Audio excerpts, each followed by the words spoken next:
So I come to tell you He's alive, to tell you that He dries every tear that falls. Hello, this is Clint Louie. I'm coming to you today with 5 minutes from friendship. Hope you're having a great day and a great week. And God bless you for tuning in today. I'm in 1 Peter chapter number 4 and verse number 6. Let me read this verse to you if I may, please.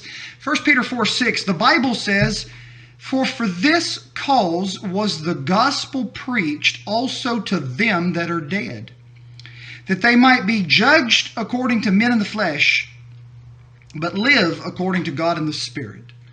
That phrase, live according to God in the Spirit.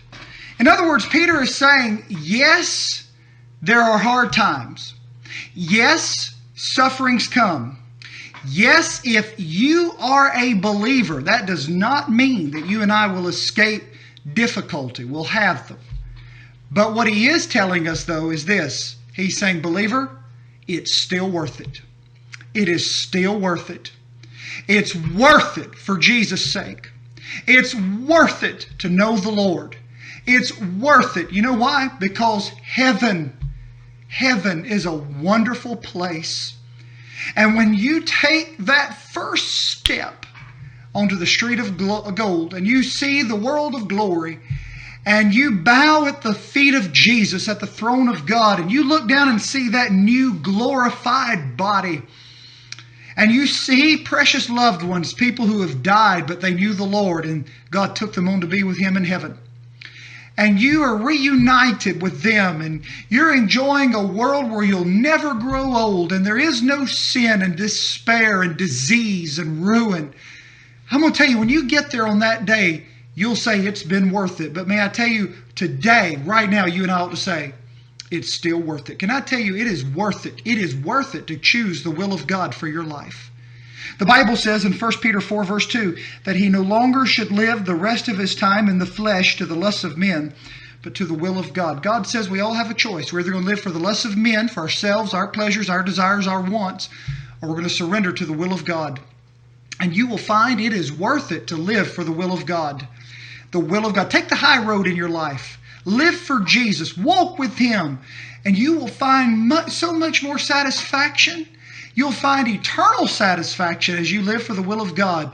Then you will never find pleasure, not lasting pleasure, real pleasure in the things of this earth. You'll have pleasure in sin for a season, but it will dry up. It will not last. It's worth it to choose the will of God. It is worth it to accept the reproach and the mockery of the Gentiles. The Bible says in chapter 4 and verse 4, wherein they think it strange that ye run not with them to the same excess of riot, speaking evil of you. The Bible says that, yes, if you sell out and live for Jesus, I mean dedicated, people will think it strange of you, but he's saying it's worth it. A man some years ago or some time ago said, you people down there at Friendship, he said, I think they're getting too much like holy rollers over there. Let me tell you something. I've got a whole lot of problems. I got 1,000 problems. But one of my problems is not that I'm too much like Jesus Christ. As a matter of fact, one of my problems is that I'm not enough like Jesus Christ. But let the people say what they want to say about you. Let them mock, let them scorn, let them sneer, let them ridicule, let them reject you, as painful as it is. You sell out for God and you'll find out it's worth it. And then finally, it's worth it because of the gospel. He speaks here of the gospel being preached. Thank God for the gospel, that message of hope that says Jesus died for my sins. He was buried and rose from the dead. It is worth it because of the gospel. We have a treasure that we will not give up. We will not back up. We will stand and say it is worth it. It is worth it because of the gospel. This is Clint Louie. I hope you have a great day.